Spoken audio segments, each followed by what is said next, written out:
Hello বন্ধুরা, সকলকে জানাই শুভ সোমবার। এখন মহাদেবকে স্নান করানো হবে ঘি, মধু ও টক দই দিয়ে। আমি ওটাকে দিয়ে মহাদেবকে আগে ভালো করে মেখে নিলাম। তারপর সেটা আমি দুধ ও গঙ্গা জল ঢেলে স্নান করাবো। তো স্নান করানো হয়ে গেল, এবার মহাদেবকে অভিষেক করা হবে। তো আমি প্রথমে নিয়ে নিলাম আখের একটা টুকরো নিয়েছি, সেটাকে আমি রস দিলাম মহাদেবের মাথায়। তারপর ভস্য দিলাম এবং তিলক দিলাম আমি দুটো আঙুল দিয়ে, মধ্যমা এবং অনামিকা দিয়ে, এই দুটো আঙুল দিয়ে দিতে হয় সেজন্য। আর 7 পিস এবার আমি আতপ চাল দেবো, 21 পিস কালো তিল, 7 পিস লং, দুব্বা, অষ্টগন্ধা, ওটা আমি প্রতি সোমবারেই দিই। এইভাবেই পুজো করা হয় আমার বাড়িতে। জব, গম, ভাং দিয়ে আকন্দ ফুলের মালা, এটা আমি বাজার থেকে কিনে এনেছিলাম, তো আমাকে আর তৈরি করতে হয়নি, সেই জন্য আমি আকন্দ ফুলের মালাটা এবার মহাদেবকে পরিয়ে দিলাম। আমার মা বেলপাতা নিয়ে এসেছিলো, আমাদের গ্রামে পাওয়া যায় সেটা, তো বেলপাতা দিলাম।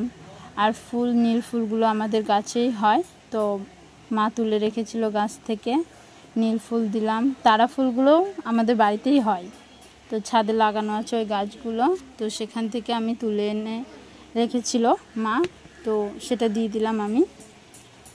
আর ফার্স্টেই মা পুজো করার সময় পুষ্পগুলোকে শুদ্ধ করে নেয়, তো আমাকে আর নতুন করে সেটা শুদ্ধ করতে হয় না। তারপর দুধ আর গঙ্গার জল দিয়ে ঢেলে অভিষেক কমপ্লিট করা হলো। এরপর মা তারার জন্য আমি জবা ফুল, সেটা আমাদের গাছে অনেকই ফোটে, বড় জবা ফুলের গাছ আছে আমাদের আগে থেকেই, তো সেখান থেকে জবা ফুলগুলো তুলে নিয়েছিলাম আমি। নেওয়ার পর সেই ফুলগুলো শুদ্ধ করে নিয়ে আমি মালা গাঁথা শুরু করলাম। মালা গাঁথা হয়ে গেল, তারপর আমি মা তারাকে সেটা পরাবো। আমি ওর মধ্যে দিয়েছিলাম অন্য ফুলও গেঁথে, তো ভালো লাগছিল, সেটার জন্য আমার কাছে ভালো লেগেছে। তোমাদের কেমন লাগলো তোমরা কমেন্টে জানিও। এখন আমি ফলগুলোকে সব ধুয়ে নিলাম, নিয়ে এবার বানাবো, এবং 5 ফল মহাদেবকে চড়ানো হয় আমাদের। তো ভোগ বাজার থেকে বুনু কিনে এনেছিল। এরপর আমি ভোগ নিবেদন করা হয়ে গেল সবাইকে। আমাদের ছোট্ট গোপাল সোনা আছে, সেটা বৃন্দাবন থেকে আনা হয়েছে, আমার ঠাম্মি গিয়েছিল তো নিয়ে এসেছিলো।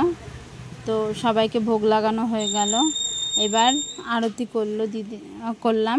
আরতি করার পর আমি বাইরে বেরিয়ে গেলাম, পুজো কমপ্লিট করে মহাদেবকে প্রণাম করে মা তারাকে দিয়ে আমি একটু পরে মন্দিরে ঢুকলাম প্রসাদ তুলতে। এখন মা তারাকে